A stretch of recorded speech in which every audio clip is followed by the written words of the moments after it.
and welcome back to art class. So last time we worked on those hatching and cross-hatching skills, and now we're going to use them to apply them to make a textured winter hat. Now I have two different papers up here. One is a hat that I've already started that you can kind of see that I'm going to use my colored pencils to demonstrate how to add a little more. And on this paper here, I'm going to use marker to show you how to draw the shape of the hat and some of the things you have to include before you start coloring. I would recommend using crayon or colored pencil for this project. However, it is doable with marker. You might just find that you go through a lot of ink very quickly, so think that through. But again, we are learning from home, so use what you have. All right, so make sure you just use what you have. So let's get started drawing this hat. Drawing the hat is pretty simple. There are three different parts to the hat. You have the puffball on top, you have the main section of the hat, and then you have that folded part. This is like one of those knit caps with the puffy balls on top, so that's what we're gonna do. So you wanna keep in mind the shape of your paper, and you wanna hold your paper vertically so that you can fit it. If you hold it horizontally, it's probably not gonna fit as well. And you just wanna keep in mind how big you're making it. You wanna leave kind of this bottom section for the folded part, and you want to make sure that you don't make your puff ball too big. But you're going to actually start with the puff ball, and you're going to kind of just make a random blobby type of shape, and this will eventually be the cotton ball that you can fill with different types of hatching lines to make it look fuzzy. Then from here, you are going to draw the center part of your hat coming out of the puff ball part, like so. So I have the puff ball. You always want to make sure you draw the puff ball first, because if you were to draw the shape of the hat and then the puff ball on top, you'd have to erase some parts. This kind of just makes it so it's less erasing. Now I'm going to connect the two bottoms of my hat together, but I am going to go outside just a little bit. I'm going to slightly curve it. This is a knit hat. It's made out of soft cottony material, out of yarn most likely, so it can bend and move in different directions. And now I'm actually going to come behind this little part right here, and I'm going to come around it like that, and then draw a line that goes down. So I'm going to come around and down, and then I'm going to make sure that I round these edges, and here's the lip of my hat. Now to add a few things, you want to add some texture to this part of the hat here. So I'm going to start off by making some vertical lines and splitting the bottom part of my hat into different sections to achieve this. You don't want to make them too skinny. You don't want to make them too wide either, kind of like a nice medium size. And then you can create this really cool, thick, chunky texture right here by doing the following. You can kind of do it by drawing letter Ys. What I mean by that is you're drawing kind of like a lowercase y. Not a capital one, but like a lowercase one. So for example, watch, if I was drawing a Y, like that.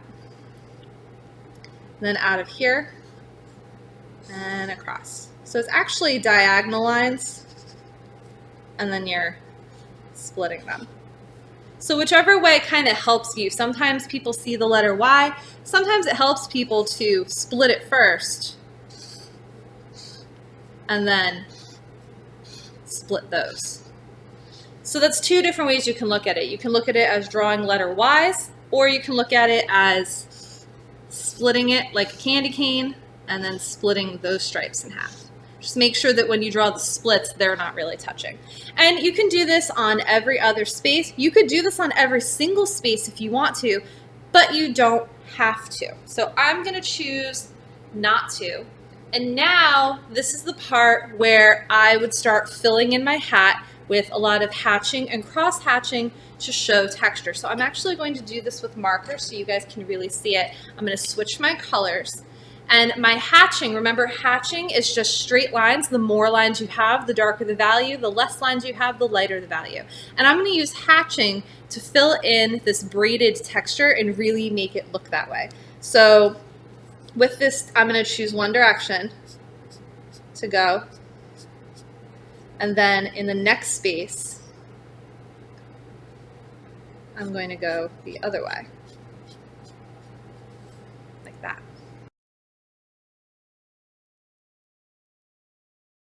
So some of them are right next to each other, but the more that you do it, the more that it starts to look like a really cool textured hat. And what you can do is once you put down one color, see they both kind of look the same, is you can choose one direction of lines and you can add an additional color. What I mean by that is if I were to go back in with the blue that I originally drew, and I'm going to choose one direction to do this in. So I'm going to do all of the diagonals that are going this way. In between those purple lines, I'm going to add a little bit of blue, but I'm not going to do it here. I'm only going to do it on the spaces that are going in that direction. And it's going to create kind of this really cool light and dark look and make my hat look a little more realistic. And it kind of just makes the hat look a little bit more realistic. If I'm looking at the one over here, I already had it done with some pink lines here, and I could take a darker color like maybe a purple, and I can achieve the same effect here. I just filling in those spaces with an extra color just to have some contrast between the two, and it kind of makes it look more three-dimensional. Now you're going to do that for here, and then on these spaces in between you can kind of decorate it however you want. This student example was a pretty good one. He started to do like a polka dot pattern in between, but then he realized that he just wanted to do some hatching. So if you look closely, here he started to color and then he realized his mistake. So if you look at these, he still did the polka dot pattern, but he did it all with hatching. So it's all lines, okay? So this part here was actually a mistake, but then he stopped coloring and kept doing the rest of it with lines. So you guys can see he kept the polka dot pattern going, but he made sure that he was using hatching. Now, cross hatching is what you're going to use here.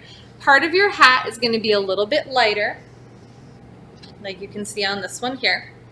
And you're going to work your way around the edges. I'm going to do this with marker again just to demonstrate. You guys can already kind of see what's been going on here. The more lines that you put, the darker that it will be. So I'm going to start just doing some hatching with some lines. And now something to keep in mind when you are doing your hatching and cross hatching, if you're going to cut out your hat, it might make it a little bit easier because then you can go outside of your drawing without worrying about it. And then I'm going to start cross hatching. I'm going to do a lot of lines where I know it's going to be darker, which is going to be kind of around the edges here. But then I'm going to spread them out a little bit more. But then they're more spread out here. So you can see it looks darker around here and it gets lighter here. And then just to point out the puff ball, you can fill in the puff ball with, kind of start from the middle, kind of like making a firework. Whatever colors you're using for your hat, like I'll put some blues in here for now, but then I'll go back to that pink color that I was using down here just to stick with the theme, and I'll throw some of that in here too. Because a lot of those puff balls and those hats take all of the colors that were used and they kind of group them all together, give them a good slice, and create a really cool puffed hat look.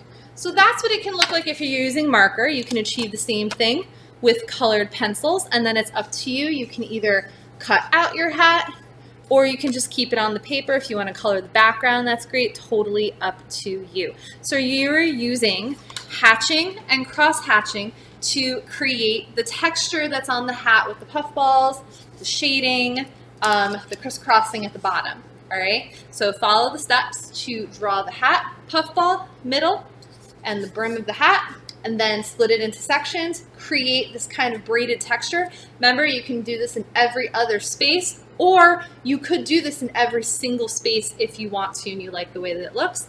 And then you are using hatching and cross hatching. I should only see lines. Nothing should be colored in solid.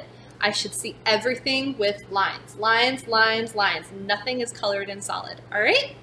And make sure, as always, take a picture of your artwork and send it to me so I can see, and I can't wait to see your creations, and I'm looking forward to seeing these winter hats, and I will see you guys again next time for art class. Bye!